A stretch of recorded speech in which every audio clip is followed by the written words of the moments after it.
¿Qué es una cuenca hidrográfica? Cuando llueve y hay mucha humedad, ciertos terrenos llamados cuencas hacen que toda esta agua dulce se recoja y alimente un riachuelo. Hay cuencas pequeñas que alimentan a otras más grandes.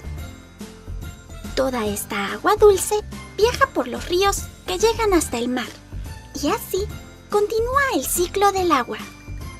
Por lo tanto, las cuencas hidrográficas son importantes fábricas naturales de agua dulce en el planeta.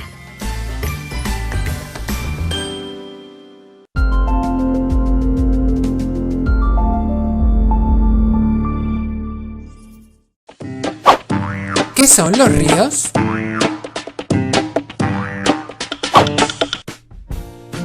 Los ríos son corrientes continuas de agua que nacen en las montañas por la acumulación de agua de lluvia o del deshielo. Los ríos discurren por un lecho o cauce. En los ríos se distinguen otros elementos: el curso, que es el recorrido del río desde su nacimiento hasta su desembocadura; el caudal, que es la cantidad de agua que lleva un río; y el régimen, que es la variación que tiene el caudal de un río a lo largo del año. Un río tiene régimen regular cuando la variación es pequeña y tiene régimen irregular cuando la diferencia de caudal entre unos meses y otros es grande. Debes tener en cuenta que en el curso de un río distinguimos tres partes: el curso alto del río, el curso medio y el curso bajo. En el curso bajo, en la desembocadura, ¿qué factores influyen en los ríos?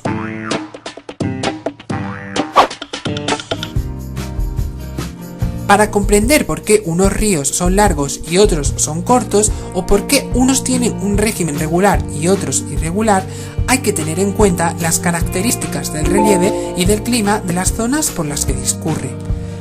El relieve influye en la longitud y en la velocidad de las aguas del río. Así, los ríos son cortos cuando nacen en montañas que están cerca del mar y son largos cuando nacen lejos del mar donde desembocan. Las aguas van rápidas cuando el terreno tiene mucha pendiente.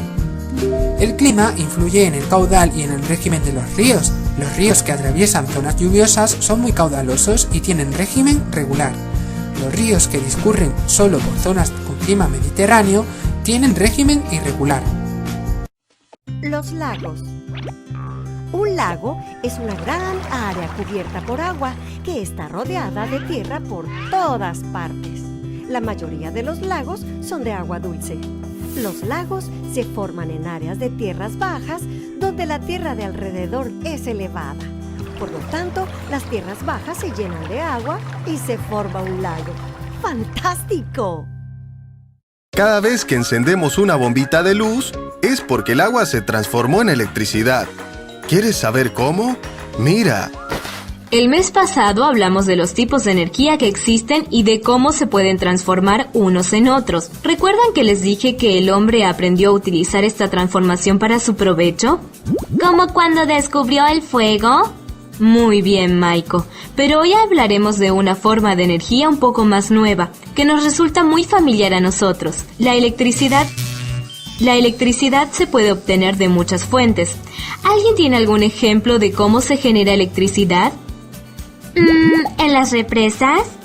Las represas hidroeléctricas son un buen ejemplo. En ellas se aprovecha el caudal de un río en donde se construye un embalse de modo que el agua se acumula. La represa tiene compuertas que al abrirse dejan pasar el agua, la cual mueve unas turbinas que hay adentro y que al girar generan electricidad. ¿Y cómo llega la electricidad desde la represa a las casas? Bueno, desde allí se transmite por cables de alta tensión hasta las empresas que la distribuyen a las diferentes zonas.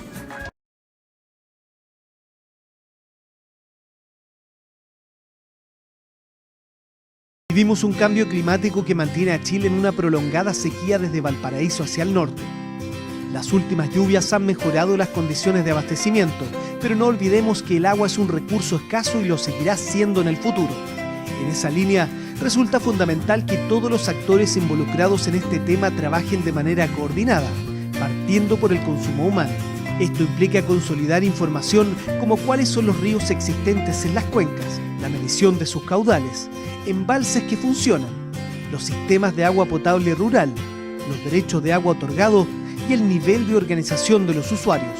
Todo ello contribuye a una gestión de agua más eficiente, participativa y eficaz, que nos permita enfrentar la situación actual y también, en largo plazo, en beneficio de todos los chilenos.